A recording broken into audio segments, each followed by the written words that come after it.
Telugu Desam party కార్యకర్తలు గగ్గోలు పెడుతున్నారు. విపక్షంలో ఉన్నప్పుడు ప్రాణాలు బలిచ్చి అధికారంలో ఉన్నప్పుడు కూడా ప్రాణాలు పణంగా పెట్టాలా అని ప్రశ్నిస్తున్నారు. పార్టీ విపక్షంలో ఉన్నప్పుడు మాచర్లలో చంద్రయ్య అనే కార్యకర్తని నడి గ్రామంలో పట్టుకొని గొంతు కోసి చంపేశారు. రాజకీయ తగాదాల వల్లే హత్య జరిగిందని ఆరోపణలు వచ్చాయి. విపక్షంలో ఉన్నారు కాబట్టి ఇలా ప్రాణత్యాగాలు చేశారని అనుకుంటూ వచ్చారు. ఇప్పుడు అధికారంలోకి వచ్చాక కూడా ప్రాణత్యాగాలు చేయాల్సి వస్తోంది. ప్రకాశం జిల్లా సంతనూతలపాడు నియోజకవర్గానికి చెందిన టీడీపీ యువనేత వీరయ్య చౌదరిని పట్టపగలు అత్యంత ఘోరంగా హత్య చేశారు. ఆయన ఒంటిపై 53 కత్తిపోట్లు ఉన్నాయని ముఖ్యమంత్రి చంద్రబాబు కూడా విస్మయం వ్యక్తం చేశారు. అధికారంలో ఉన్న పార్టీ కీలక నేతను ప్రత్యర్థులు ఇంత దారుణంగా చంపారంటే పరిస్థితి ఎంత ఘోరంగా ఉందో అర్థం చేసుకోవచ్చు.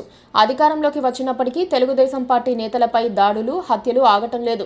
కొన్ని రాజకీయాలకు సంబంధం లేనివి, వ్యక్తిగత కక్షలు ఉన్నా మరికొన్ని రాజకీయ ప్రేరేపితం ఉంటున్నాయి.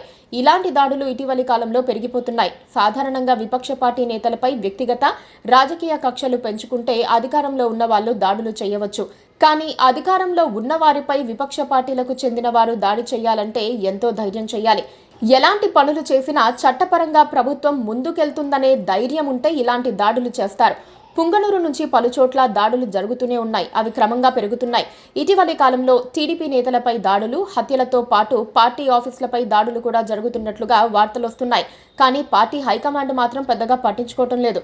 టీడీపీ నేతలపై వైసీపీ సానుభూతి పరులు ఇలా దాడులు చేయడానికి కారణం నేరాలు చేయాలనుకునే, ముఖ్యంగా టీడీపీ నేతలపై దాడులు చేయాలనుకునే వైసీపీ నేతలు, కార్యకర్తల్లో భయం పోవడమేనని భావిస్తున్నారు.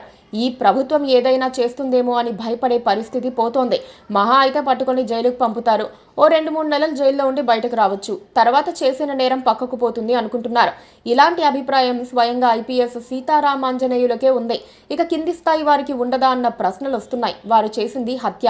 ఏం చేసినా ప్రాణం తిరిగి రాదు. వారిని చట్ట ప్రకారం శిక్షించడానికైతే వారికి భయం ఉండదు. కానీ ప్రభుత్వం తలుచుకుంటే అంతకు మించి చేయవచ్చు. చట్ట పరిధిలోనే చేయాలనుకున్నది చేయవచ్చు. అలా చేస్తేనే టీడీపీ క్యాడర్కు కాస్త భరోసా వస్తుందని టీడీపీ కార్యకర్తలు అంటున్నారు. రాజకీయాలతోనే కక్షలు ఏర్పడకపోవచ్చు. రాజకీయాల వల్ల వ్యక్తిగత కక్షలు వస్తాయి. రాజకీయాల వల్లనే వివాదాలు వస్తాయి. అందుకే టీడీపీ క్యాడర్కు భరోసా ఇవ్వాలంటే ఇప్పటి వరకు దాడులకు పాల్పడిన వారికి శిక్ష పడాలి. అది ఎలాంటిదంటే మరోసారి టీడీపీ నేతల మీద దాడి చేయాలంటే భయపడిపోవాలి. అప్పుడే టీడీపీ కార్యకర్తలపై దాడులు ఆగడానికి అవకాశం ఉంటుంది. జగన్ రెడ్డి పార్టీకి సంబంధం లేని ఓ హత్య వినుకొండలో జరిగితే ఆ హతుడిని తన పార్టీకి పురమాయించేసుకుని ఎంత రచ్చ చేశారో చెప్పాల్సిన పని లేదు. ఇప్పుడు టీడీపీ నేరుగా వైసీపీ నేతలు చేసిన హత్యలకు చేతలతో సమాధానం చెప్పాల్సిన అవసరం ఉందని క్యాడర్ తమ అభిప్రాయాలను పార్టీ నేతల దృష్టికి తీసుకెళ్తున్నారు.